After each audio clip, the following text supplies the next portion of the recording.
بسم اللہ الرحمن الرحیم۔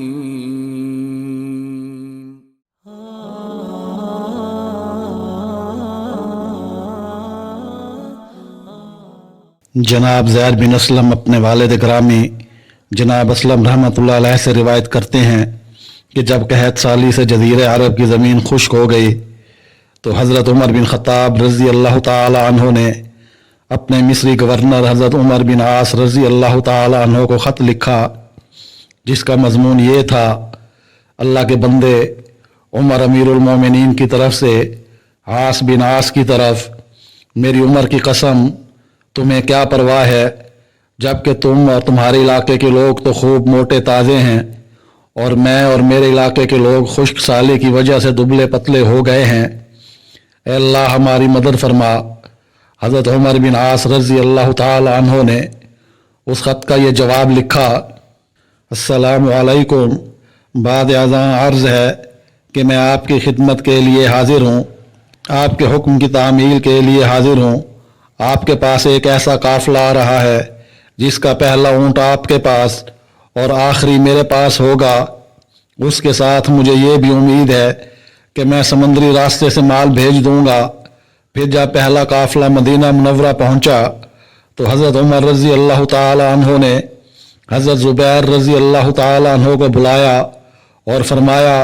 اس پہلے قافلے کی ذمہ داری سنبھال لو اور اسے نجد لے جاؤ، اور ہر گھر میں اتنا مال بھیج دو جتنا تم بھیج سکو،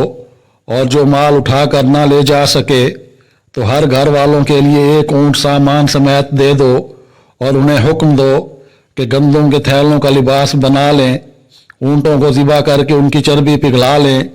اس کے گوشت کو دھوپ میں خشک کر کے محفوظ کر لیں اور اس کی کھال بھی استعمال کر لیں۔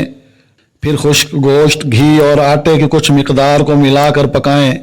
اور سب لوگ کھائیں، حتیٰ کہ اللہ تعالیٰ انہیں روزی عطا فرمائے، بارشیں ہو جائیں اور فصلیں اگنا شروع ہو جائیں۔ تو حضرت زبیر رضی اللہ تعالی عنہ نے یہ ذمہ داری سنبھالنے سے معذرت کر لی۔ اس پر حضرت عمر رضی اللہ تعالی عنہ نے فرمایا: اللہ کی قسم، تم ساری زندگی اس جیسی نعمت نہیں پاؤ گے۔ پھر ایک اور آدمی کو بلایا، میرے خیال میں وہ حضرت طلحہ تھے، مگر انہوں نے بھی معذرت کر لی۔ پھر حضرت ابو عبیدہ بن جراح رضی اللہ تعالی عنہ کو بلایا تو وہ یہ ذمہ داری نبھانے کے لیے روانہ ہو گئے۔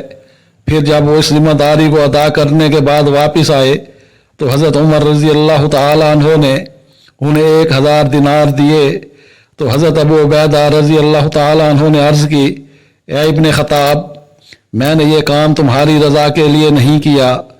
بلکہ میں نے یہ کام اللہ کی خوشنودی کے حصول کے لیے کیا، اور میں اس کام کی کوئی اجرت نہیں لوں گا۔ اس پر حضرت عمر رضی اللہ تعالی عنہ نے فرمایا: رسول اللہ صلی اللہ علیہ وآلہ وسلم ہمیں اس قسم کی ذمہ داریوں کے لیے بھیجا کرتے تھے، اور ہمیں مزدوری دیتے تو ہم مزدوری لینا پسند نہ کرتے، مگر رسول اللہ صلی اللہ علیہ وآلہ وسلم ہماری اس ناپسندیدگی کو قبول نہیں کرتے تھے، بلکہ زبردستی مزدوری دے دیتے تھے۔ اس لیے اے ابو عبیدہ، تم بھی اس مزدوری کو قبول کر لو اور اسے اپنی دینی ضروریات اور دنیوی حاجات میں استعمال کرو۔ چنانچہ حضرت ابو عبیدہ رضی اللہ تعالی عنہ نے وہ مال قبول کر لیا۔ حضرت عبداللہ بن عباس رضی اللہ تعالی عنہما بیان کرتے ہیں، رسول اللہ صلی اللہ علیہ وآلہ وسلم نے ارشاد فرمایا: 3 آدمیوں کی نماز ان کے سروں سے ایک بالشت بھی بلند نہیں ہوتی۔ وہ آدمی جو لوگوں کا امام بن جائے حالانکہ وہ اسے ناپسند کرتے ہوں، وہ عورت جس کی رات اس حال میں گزرے کہ اس کا خاوند اس سے ناراض ہو، اور وہ 2 بھائی جو ایک دوسرے سے قطع تعلق کیے ہوئے ہوں